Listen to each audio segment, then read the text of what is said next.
So hello guys, welcome back to my channel. In today's video, magluluto tayo ng stir fry seafood. So, ito ang aking ingredients. Prawn, ayan, bamboo shoot, chicken. Siyempre, hindi mawawala yung ating stir fry sauce. Ayan, clam, lotus root, na-boil ko na yan.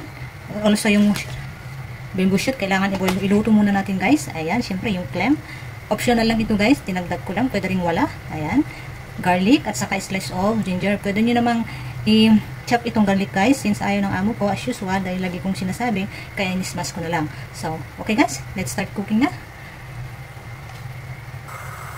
Siyempre, painitin muna natin ang ating kalas, saka tayo maglalagay ng 1 or 2 tablespoon ng oil. Ayan guys. Iluluto muna natin yung ikan, isda. Ay, sorry. Prawn pala. Pasensya na guys sa aking Ilocano. Ayan, at saka yung ating chicken. Kailangan natin iluto muna ang mga to guys. Dahil itong bamboo shoot, pinakulo ko muna yan as well as itong ating lotus soup. Kailangan palambutin muna natin guys. So ayan, syempre, kain muna natin siyang uminit. So ayan guys, kapag mainit na, i-fry muna natin yung ating garlic at saka yung slice ginger. Ayan guys, pwede nyo namang damihan. Depende na sa inyo guys.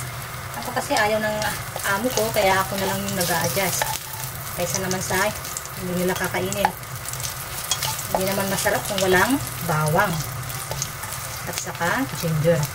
Ayan guys, ipafry lang natin siya hanggang lalabas yung aroma niya. Very fragrant. So ayan guys, kapag okay na, mabango na. Naaamoy ko na, usual. Ilalagay natin yung ating chicken. Hindi ko ito minarinig guys. Stir-fry lang natin siya. 70%. Huwag natin lutuin ng mabuti. 70% lang. Okay. So, maglalagay lang tayo ng konting asin guys. At saka, pamintang durog. Bahala na kayo guys kung gusto niyo yung black. O yung white. Basta pamintang durog. Pampalasa lang. So, ganito guys. 70%. Lalagay na natin yung prawn. Dahil mabilis lang maluto ito guys. Huwag natin masyadong lutuin. Dahil ilalagay pa natin yung mga ibang ingredients niya. Guys. Ayan guys, inetos-metos lang natin siya. Ayan. Okay.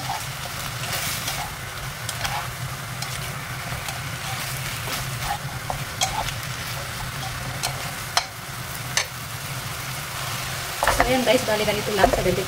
Papatayin muna natin, tatanggalin natin. Okay. So, itabi muna natin guys. Lutuin natin yung ibang ingredients. So, ayan guys, ilalagay na natin yung ating stir fry paste. Hindi na ako naglagay ng oil guys, dahil ma-oily na ito. Ayan, igigisa lang natin siya till fragrant. Ayan, pasensya na kayo sa English ko guys. Ayan.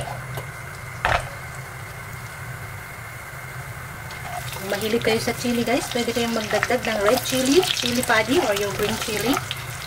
Ayan, then ipapry lang natin siya konti. Ayan. And then kapag okay na, ilalagay na natin yung mga sangkap. Yung lotus soup.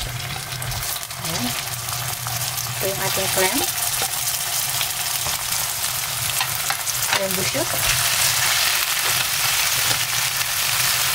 Papay lang muna natin siya.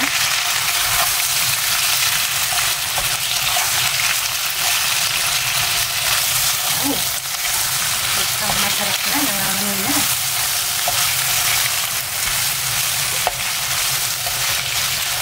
So yan guys, take note. Kailangan nyo i-boil muna yung lotus soup at saka yung ating bamboo shoot. At pwede rin kayong maglagay yung mga preferred o gusto nyo yung veggie.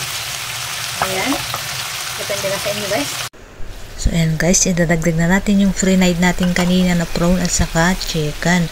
Ayan, saka natin siya paghalu-haluin hanggang sa maihalo lahat yung paste, mapunta lahat sa ating ingredients. Madali na lang itong lutuin guys dahil na-boil na natin.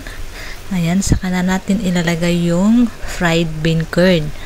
Optional lamang ito guys, pwede ding wala, pero kung meron kayo, mas better dahil ito talaga yung nagpapadagdag ng lasa sa ating menu. So, ito na guys, okay na. Luto na. Kung nakukulangan pa kayo sa lasa, pwede naman kayong magdagdag ng pampalasa. So, ganito lang siya kabilis guys. Okay na yan. So, if you like this video, please comment down below. Paki-subscribe na rin guys and follow. Thank you guys for watching.